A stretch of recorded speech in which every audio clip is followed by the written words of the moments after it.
Yo guys, welcome to Ashton Fitness. Today I'm here with Bruno. You might know him as Workout Union, that's his YouTube channel. And we are basically just doing like a little kind of, we're calling it a training podcast. And it's just like a little kind of video kind of Q&A almost between both of our channels, and we're talking to each other about how we train, but it's not just about us. It's kind of like an opportunity for us to share how we train, how we approach kind of training and whatever we do to kind of learn new calisthenics skills and build muscle and stuff like that. So yeah, I hope you guys enjoy it. I hope you find it beneficial. I'm sure you will. Like I always say, it always helps to know how other calisthenics athletes train and how they approach their training so that you can implement some of that stuff if it inspires you in your own training. So yes, you're going to see Bruno somewhere in one of these little corners, and yeah, we're going to be talking away. So let's get it. So Bruno, what is the thing that got you into calisthenics? What was the first motivation for you? Okay, I didn't really have like a thing that brought me to the calisthenics world, but I was doing football, soccer before I started calisthenics, and then I came up with my friend at the beginning of the school here, and he was doing these things, and I started working with him just because the soccer stopped, and I wanted to keep myself doing some exercise, and so because of my health and like probably because I have always done exercise, but then I started doing it.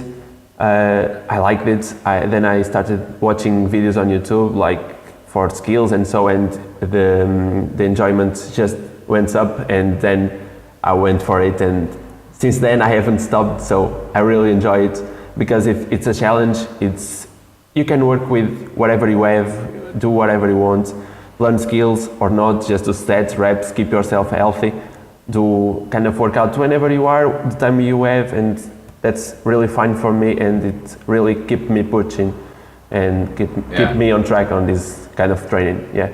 What about you? Well, I mean, I first got into it via YouTube, so kind of almost a little bit similar to yourself. Like I started watching Hannibal for King. He was the first guy that I saw like doing all this crazy stuff. And basically, like, he was my main inspiration, and ever since then, like, I'm sure we watched a lot of the same videos even. Like, you had the Hannibal for King one that everyone's seen. You've got the Bar Brothers one that everyone's seen, where they're all training on that kind of like, it's almost like a triangular bar setup, and like they're all facing each other, and they're doing, like, the thumbnail used to be like, it was just this dude hanging from the bar. I think it was Daniel, I've forgotten his name. The dude who basically started it. Him, Hannibal for King, they were like the two videos, and then obviously like slightly later on then you had like Frank Madrano, and then yeah, from there I was just like, I want to do this, like I want to do what they're doing, and have that kind of sick physique and that super kind of almost superhuman strength. So that's what got me into it. So I think I know the answer to this question, but for the viewers, what kind of calisthenics athlete would you describe yourself as? Because there are four main calisthenics athletes. You've got the guys who are really into their dynamic stuff, like the 360s on the bar. Then you've got the guys who are really into their statics, who just do planches all day and all that kind of stuff. And then you've got the dudes who do weighted calisthenics, and they're just massive. And then I've forgotten the fourth type now. But yeah, those... Sets and reps? Sets and reps, yes, that's it. Yeah, and then you've got the sets and reps guys who just bang out loads of sets and reps, like loads of pull-ups, loads of dips. What would you describe yourself as? Yeah, for sure the static guy. Yeah, I thought so. I really like the statics, the strength moves. Although nowadays I don't really do them because I've been with a little time to work out, and if I don't have the amount of time that I need to work on skills, I just don't do it because I know that it's dangerous to work like without warm up, and so I just keep myself out. Probably I'm just doing now most of the skills, it's just handstand. I'm working on handstand probably mostly. Cool. Yeah, but for sure static guy. Yeah. Some sets and reps, but static. Yeah, sure. I love it. Do you never do any like dynamic stuff or any weighted stuff? Yes, I've done dynamics because I have competed before. Yeah. So I've done some dynamics like 360 muscle up, 360 pull up, probably just some of them clapping muscle ups, not those big things like 540 and so, no, not at all. Yeah. But some dynamics. Tell me a little bit about you competing, because that's quite cool. Like, not a lot of calisthenics athletes do that. So what is that process like? Yeah, basically on my first year in calisthenics, I just competed. Like, let's do it, let's try it, let's see how it goes. And I had 7 months of training. Yeah, 7 months when did my first competition here in Portugal. Wow. And it was really good.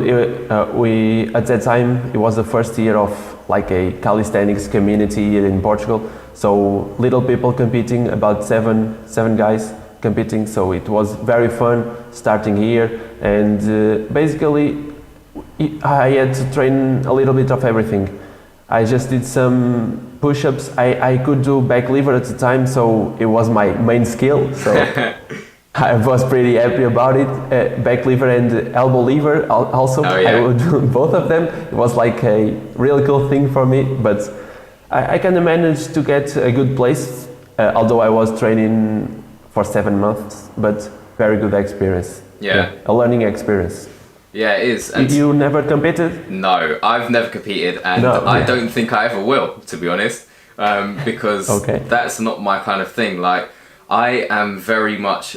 I'm not a dynamics kind of person. I don't really do dynamics. I don't ever kind of strive to do like 360s on the bar. And I think if you're going to compete, you're going to have to do all of that stuff.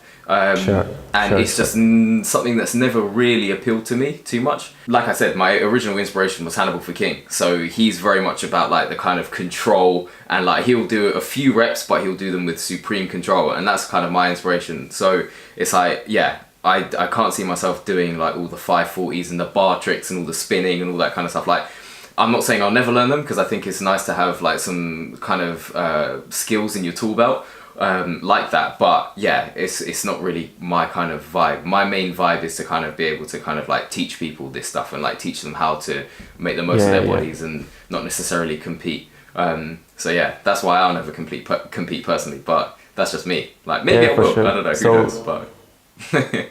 Hey, someday, who knows? Yeah. Just for fun. Let's see. For real, you never know, boy. Okay, but so you are more like a sets and reps and static guy, so? Well, so my training's evolved a little bit. I used to be much more of a sets and rep kind of calisthenics athlete. Like I used to do literally hundreds of pull-ups and push-ups and dips. I used to do this circuit called the 10-to-1 circuit, which is really great for beginners because it helps to boost your, you know it. Yeah, it helps to boost your pull-ups, push-ups, dips like crazy. But yeah, as I was getting better at that, like I increased it to eventually 15-to-1s, and then I started doing weighted 15-to-1s. So that's something stupid, crazy. Like 120 pull-ups, or I can't remember the exact number, but it's over 100 pull-ups, over 100 dips, over 100 push-ups, and I was doing it in like just over 10 minutes. Like I used to be that sets and reps guy, but I realized that wasn't helping me build muscle, and it wasn't helping me learn skills either, like advanced skills, because like if you're doing all those sets and reps, you're not challenging your body in the right way to either build muscle or learn new skills. Because if you're doing hundreds of reps, you're not putting your muscles under the tension that they need to grow, because at that point, if you're just doing hundreds and hundreds, like your muscles are just going to get super used to it, and if anything, you're going to get really shredded, but you might even end up losing a bit of muscle because you're burning so many calories by doing so many reps. I believe you also lose the correct form of the movement, and then you decrease the activation of the muscle and just doesn't grow. Yeah, I mean, I was always like quite big on form. I've never been like a major militant form person, but I always make sure I'm doing it with good form. So it wasn't a question of losing form.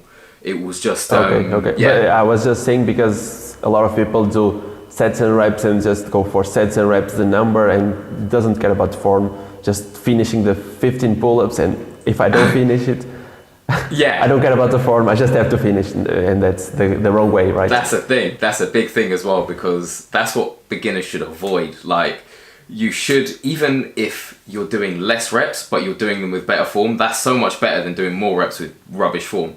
Because if you get into these bad habits, Like it's just going to translate into when you learn other skills, you're not going to learn them efficiently or effectively. So yeah, that's definitely a pitfall that a lot of people fall into. So yeah, if you are a beginner, and I'm going to look at the camera now, if you are a beginner, then yeah, make sure that you don't sacrifice your form for kind of rep gains. Like don't try and get 20 pull-ups, but like 15 of those pull-ups were just half reps. Like there's no point, because you're not going to be doing yourself any service in the future when it comes to learning more advanced skills. So yeah, that's a big thing for beginners. But I didn't ever, I was very aware of that in my own training, so I made sure to avoid that. What do you do to build muscle when you're training? Because I think that a lot of people, this is a source of confusion for a lot of beginners especially, like, and there's always that kind of perennial question like, how do you build muscle with calisthenics? Can you get big with calisthenics? Like it's always like the top search result in like YouTube and Google. Can you get big with calisthenics? Can you build big arms with calisthenics, etc.? So what do you do to go about building a good physique with calisthenics? So basically I will start telling the truth about me, because I have never trained for building muscle. Okay. I really don't think that I ever trained for it. I just did my workout, working for skills, did my reps, not really focusing on building muscle. I believe that happened through time and through the experience and through the exposure to the exercise itself. I believe this what happened to me. But as you were talking about beginners, I believe they can do anything. So if they are starting, anything will build them muscle. If they do less reps, more reps, higher sets, more rest, little rest, they will build anything with any kind of training, because their body isn't used to that, right? So they will start. The body will start to working, start building muscle, start burning calories, and those changes to the body will just end up in developing muscles, building that musculature, and I believe they can do anything. If you are after the beginning state, that's when it gets complicated, for sure. I believe for us that it is really hard. And you're talking specifically about the phenomenon known as beginner gains, yeah, right? Yeah, sure. For all the beginners watching. Because, like, I don't know if people have come across this term before, but basically what beginner gains are is when you first start working out, your body is under so much shock and just like, it's literally like, what the hell is going on? So because of that, you're going to get a lot of delayed onset muscle soreness, so you're going to be very sore. Sure, that love DOMs. you're gonna have hella DOMs. But also what that means is, because your body is like, what are you doing to me right now? Your body will just naturally adapt to the new stimulus that you're giving it. So the way that it will adapt is by building muscle to help you cope with that new stimulus and that new strain better. So that's why when you're a beginner, you can build muscle quite quickly and you can burn fat quite quickly when you first start, and you can get more toned and etc., because you will be experiencing beginner gains. And this isn't like some kind of made up thing. This is actually a legit thing. And like you said at the end, like now that we've been doing this for a while, like it's actually slightly harder for us to build muscle now. Because I believe I haven't seen changes in ages, for sure, in ages. Also, what I want to say is that my knowledge is like based purely on experience and all this kind of stuff. It's not like scientific, like, so this is, yes, maybe a little bit of bro science, but this is all just based on experience. But yeah, when you start to work out more and it kind of, you are not under the effects of beginner gains anymore, then it does get harder. But there are certain ways that you can kind of accelerate your muscle building once you get past that beginner gain stage. And even while you're going through that beginner gain stage, like, I think the most important things are to make sure that you're putting your muscles under the correct amount of tension to stimulate muscle growth. Obviously, when you're a beginner, that will kind of almost be anything because your body's not used to it. But yeah, when you have a little bit more experience under your belt, that will be, you can do that by doing harder variations. Or if you want to, you can add weights you can do calisthenics and weights, or you can do weighted calisthenics. But anything that basically puts your muscles under more tension that is gonna help you build muscle. Sure. And this is a whole new. I don't know how in depth to get with this on this kind of tiny little podcast thing. But there are loads of ways you can do that. And one of the best ways is by doing different variations if you're doing calisthenics. So like doing harder variations that really challenge you. If you get to that point where you're doing like 10 pull-ups in a row, and it's easy for you to do that, then that will tell you that you need to move on to a harder progression. Because like I said earlier, I was doing 10 pull-ups in a row easily, didn't even bat an eyelid at doing that. But because of that, it wasn't putting my muscles on the tension that they needed to grow more. So therefore, I was kind of stagnating and I wasn't going anywhere. It's when I started training harder skills, where I could only do between like, let's say even 1 to 7 reps, like that's when I started to see the muscle building benefits of it, because then you're really straining. If you start like getting to 10 reps and you feel like you can do 12 easily, or if you start doing 12 and you can go beyond that, you need to find a harder exercise to build muscle. Yeah, sure. That's also what science says about the range of reps. But also you have other factors, but that's a lot of other information that I don't believe that's necessary. But if you keep if you keep yourself on that range, and even if you challenge yourself to vary your training, do different things. If you can do pull-ups, let's try one arm assisted pull-ups. Let's try typewriter pull-ups. Things that your body isn't used to, it will respond with the DOMS. Of course, the DOMS is always there, but it will respond with muscle building and muscle development, for sure. Yes, for sure. That's it. It's a new adaptation. Your body needs to adapt again and again and again for the body to respond and to develop itself. Yeah. I watch a lot of this dude. Sadly, he's passed away now, but Rich Piano. He's like this super massive, obviously on roids and everything else, like super massive bodybuilder.